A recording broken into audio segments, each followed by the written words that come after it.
Hey guys, welcome back to Mind to Mouth podcast. I'm Kabir. And I'm Emma. Kabir, let's jump straight into it. If I asked you to describe today's topic in one word, what would you say? I would say it's a total game changer. Look at you, using the word would in your very first sentence. Completely unintentional, but honestly, that's the magic of this word. Most English learners know it for maybe one or two rules, but native speakers use would constantly for 10 entirely different reasons. Exactly. So today, we are going to master all 10 uses without any boring textbook fluff. Let's start with use number 1, polite requests. Instead of barking orders like, "Open the window," which sounds super cold, you just soften it up. Right, you just say, "Would you mind opening the window?" Or, "Would you pass me that folder, please?" It's like putting a velvet glove over a strict command.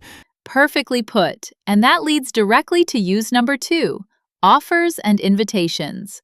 This is your ultimate hospitality word. Instead of asking a guest, "Do you want water?" you say, "Would you like some water?" Or, "Would you like to join us for lunch?" It just sounds so much warmer and welcoming. Now, what if you have a choice to make? That brings us to use number 3, preferences. We pair would with rather or prefer. For example, "I would rather walk than take a crowded bus today." Oh, definitely. Or, "I would prefer to eat at home tonight." Just remember the golden grammar rule here. Would rather is always followed by the base verb. No to, no ing. Just, "I would rather stay."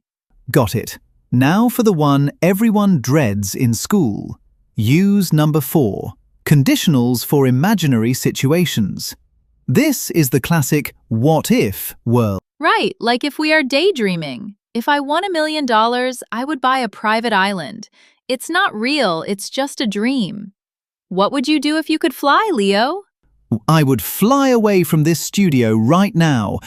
Just kidding. Let's ground ourselves and look back in time for use number 5, past habits. We use would to talk about regular actions we did as kids, and it always sounds super nostalgic. Oh, I love this one. When I was little, my grandmother would tell me bedtime stories every single night. It means she did it regularly, but it's over now. Beautiful, but don't mix it up with used to.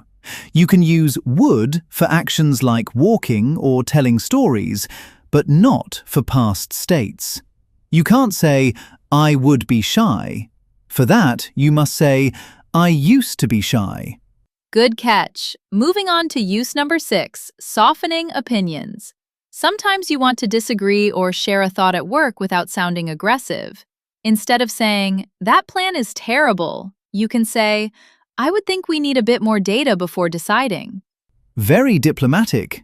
It turns a harsh fact into a gentle opinion. And speaking of opinions, use number 7 is assumptions or logical guesses. Like when the doorbell rings and you say, "That would be the delivery guy." You aren't 100% sure, but it makes perfect sense.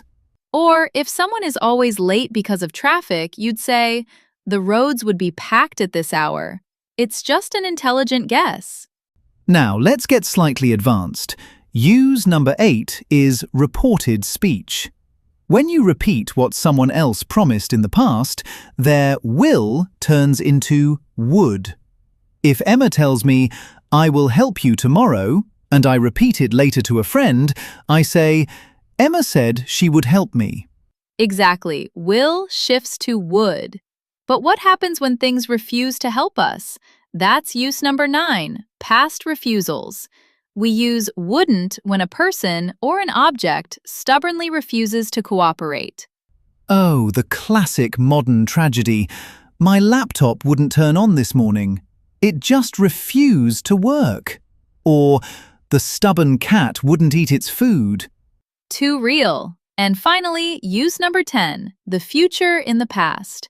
This is when you look back at a past moment and talk about what you predicted for the future back then. For example, When I graduated, I knew it would be a tough journey. From the perspective of graduation day, the journey was still in the future. Wow, 10 incredible uses, all wrapped up. Let's see if we can spot them in a quick, natural conversation. Emma, would you like some coffee before our next meeting? I would love some, thanks. But would you mind grabbing it from the cafe downstairs? The office machine wouldn't work today. Ah, typical. I would imagine it's broken again. If I knew how to fix electronics, I would repair it myself. Don't worry, the manager said a technician would arrive by noon. That would explain the weird noises it was making. True. You know, when we worked at the old office, the coffee machine would break every single Friday. Back then, I never thought we would get an upgrade. And boom! Just like that, all 10 uses in less than 30 seconds of casual chatting. Incredible. See, guys? You don't need to memorize rigid charts.